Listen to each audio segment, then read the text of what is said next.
আমার স্ত্রী পূজাকে ১ মাসের জন্য ট্রেনিংয়ে যেতে হয়েছিল, তাই বাড়িতে কাজকর্ম দেখার মতো আর কেউ ছিল না।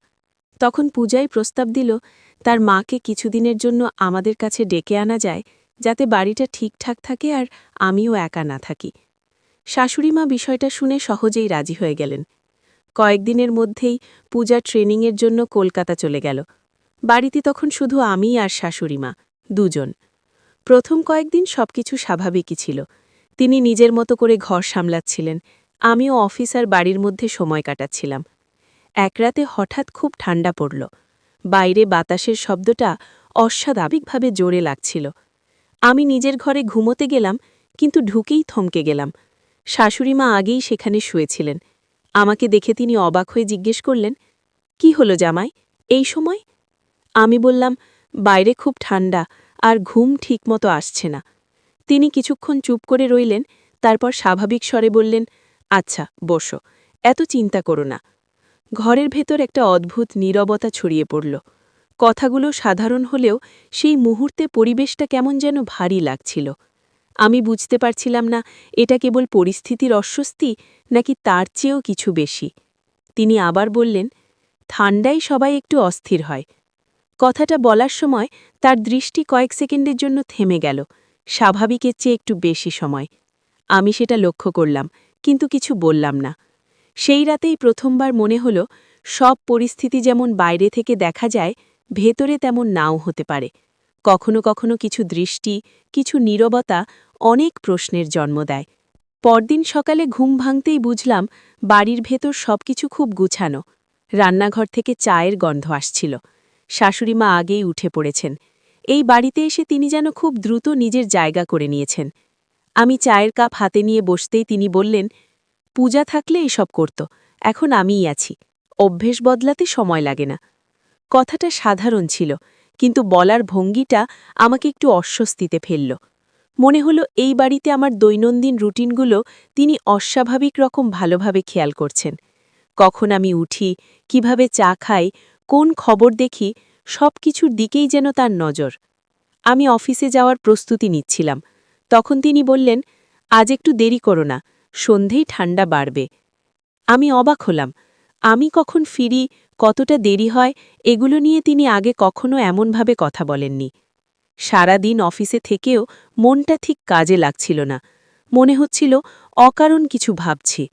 নিজেকে বোঝালাম এটা নিছকই একজন অভিভাবকের দায়িত্ববোধ। কিন্তু সন্ধে বাড়ি ফিরে পরিস্থিতি আবার বদলে গেল। তিনি টিভির সামনে বসেছিলেন। আমাকে দেখেই রিমোটটা সরিয়ে রাখলেন, যেন ধরা পড়ে যাওয়ার ভয় আছে। আমি জিজ্ঞেস করলাম, "কিছু দেখছিলেন?" তিনি একটু থেমে বললেন, "না, এমনি বসেছিলাম।" তার চোখে একটা অস্থিরতা ছিল, যেটা লুকানোর চেষ্টা করছিলেন। আমি বিষয়টা আর বাড়ালাম না, কিন্তু ঘরের ভেতর আবার সেই নীরব চাপ ফিরে এলো। রাতে খাবার খাওয়ার সময় তিনি হঠাৎ বললেন, "একাকিত্ব মানুষকে অনেক কিছু ভাবায় জানো?" আমি চমকে উঠলাম। প্রশ্ন করলাম, "কেন বলছেন এসব?" তিনি হেসে বললেন, "এমনি, বয়স হলে এসব ভাবনা আসে।" হাসিটা স্বাভাবিক ছিল, কিন্তু চোখের দৃষ্টি নয়। সেই রাতে আমি বুঝতে পারলাম এই বাড়িতে শুধু মানুষ নয়, কিছু অদৃশ্য প্রশ্নও বাসা বেঁধেছে। আর সেই প্রশ্নগুলো ধীরে ধীরে আমার ঘুম, আমার স্বস্তি, সব কিছু কেড়ে নিচ্ছে।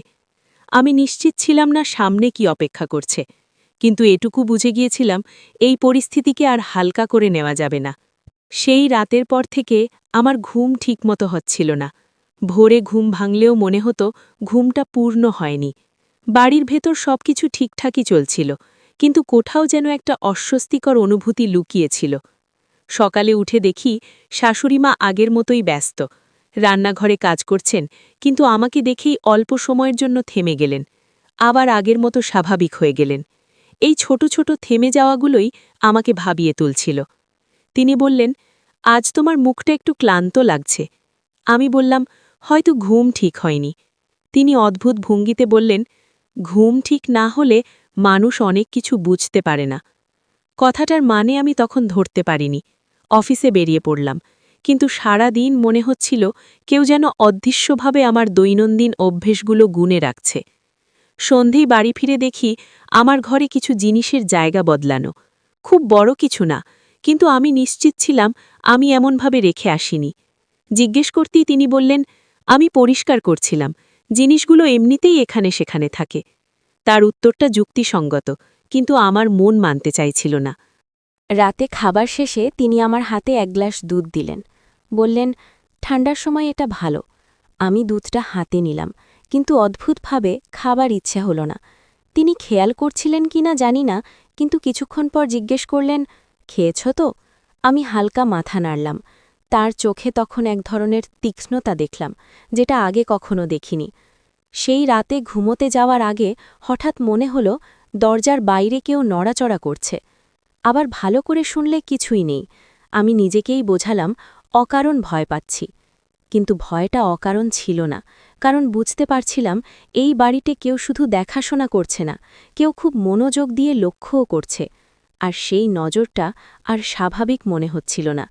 সেই মুহূর্তে প্রথমবার মনে হল আমাকে সাবধান হতে হবে, কারণ কখন যে সাধারণ পরিস্থিতি বিপদের রূপ নেয় তা আগে থেকে বোঝা যায় না।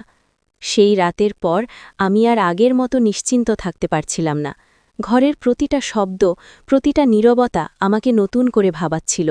বুঝতে পারছিলাম যা এতদিন কেবল অস্বস্তি ছিল, সেটা ধীরে ধীরে নিয়ন্ত্রণে নেবার চেষ্টায় বদলে যাচ্ছে। আমি ইচ্ছা করেই কিছুদিন কম কথা বললাম, নিজের মধ্যে থাকলাম। দেখলাম তাতেও নজর কমছে না, বরং আরও তীক্ষ্ণ হচ্ছে। কখন আমি ফোন ধরছি, কখন বাইরে যাচ্ছি, কখন ঘরে ফিরছি, সবকিছু যেন অদৃশ্যভাবে হিসাব রাখা হচ্ছে। এক সন্ধ্যায় লক্ষ্য করলাম আমার কিছু কাগজপত্র এলোমেলো আছে। খুব গুরুত্বপূর্ণ কিছু না, কিন্তু স্পর্শের চিহ্ন স্পষ্ট। আমি তখন নিশ্চিত হয়ে গেলাম এটা আর কাকতালীয় নয়। আমি নিজেকে প্রশ্ন করলাম, বিশ্বাস আর দুর্বলতার মাঝের সীমাটা কখন এতটা ঝাপসা হয়ে গেল? সেই রাতেই আমি সিদ্ধান্ত নিলাম, আর চোখ বন্ধ করে থাকা যাবে না। পরিস্থিতি যতই স্বাভাবিক দেখাক, ভেতরের স্রোতটা যে অন্যদিকে বইছে সেটা অস্বীকার করার উপায় নেই। ঘুমোতে যাবার আগে একবার চারপাশে তাকালাম। ঘরটা আগের মতোই ছিল, কিন্তু আমার চোখে আর আগের মতো লাগছিল না, কারণ এখন আমি বুঝতে শুরু করেছি সব নজরই নিরাপদ নয়, আর সব যত্নই নিঃস্বার্থ হয় না। কারণ সামনে যা অপেক্ষা করছিল সেটা শুধু সন্দেহ নয়, একটা ভয়ঙ্কর সত্য। সেই রাতেই আমি আর অপেক্ষা করিনি। মনে হচ্ছিল যত দেরি করব, পরিস্থিতি ততটাই আমার হাতের বাইরে চলে যাবে। আমি ইচ্ছে করেই নিজেকে স্বাভাবিক রাখার চেষ্টা করলাম, যেন কেউ সন্দেহ না করে। কিন্তু ভেতরে ভেতরে আমি পুরোপুরি সতর্ক ছিলাম। রাত গভীর হলে হঠাৎ আমার ঘুম ভাঙে। ঘরের আলো নিভে ছিল, কিন্তু অন্ধকারের মধ্যেও একটা অস্বাভাবিক নড়াচড়া টের পেলাম। ঠিক তখনই আমার চোখ ফোনটার দিকে গেল। স্ক্রিনে হালকা আলো জ্বলছিল। আমি বুঝে গেলাম যেটা এতদিন শুধু সন্দেহ ছিল, সেটা এখন প্রমাণের কাছাকাছি। আমি ধীরে উঠে ফোনটা হাতে নিলাম। স্ক্রিনে যা দেখলাম তাতে আমার বুক কেঁপে উঠল।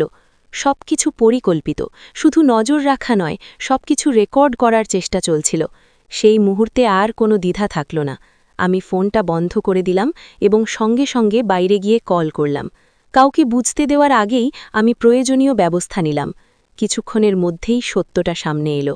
যেটাকে আমি পরিবার ভেবে এতদিন বিশ্বাস করেছিলাম, সেটাই ছিল সবচেয়ে বড় ফাঁদ। সম্পর্ক, পরিচয় সবই সাজানো, উদ্দেশ্য একটাই, বিশ্বাস অর্জন করা, তারপর সুযোগ বুঝে সবকিছু হাতিয়ে নেওয়া। যখন সব পরিষ্কার হলো, তখন বুঝলাম আমি সময় থাকতে সাবধান হয়েছিলাম বলেই বড় বিপদ থেকে বেঁচে গেছি। একটু দেরি হলে হয়তো গল্পটা অন্য রকম হতো। সেই দিনটার পর আমার জীবন বদলে গেছে। আমি শিখেছি সব সম্পর্ক যেমন দেখায় তেমন হয় না, সব যত্ন নিঃস্বার্থ হয় না, আর সব নীরবতা নিরীহ নয়। এই গল্প বলার উদ্দেশ্য কাউকে ভয় দেখানো নয়, কাউকে ছোট করাও নয়, শুধু একটাই কথা মনে করিয়ে দেওয়া, বিশ্বাস করুন, কিন্তু চোখ বন্ধ করে নয়। সতর্ক থাকুন, কারণ বিপদ অনেক সময় চুপচাপ আসে। আপনি যদি এই গল্প থেকে সামান্যও শিক্ষা নিয়ে থাকেন, তাহলে সেটাই আমার সবচেয়ে বড় প্রাপ্তি। ভিডিওটি ভালো লাগলে লাইক করুন, চ্যানেলটি সাবস্ক্রাইব করুন, আর গল্পটি যতটা সম্ভব অন্যদের সঙ্গে শেয়ার করুন, যাতে আর কেউ অজান্তে এমন ফাঁদে না পড়ে। আবার দেখা হবে আরেকটি বাস্তব অভিজ্ঞতা আর নতুন গল্প নিয়ে। ধন্যবাদ।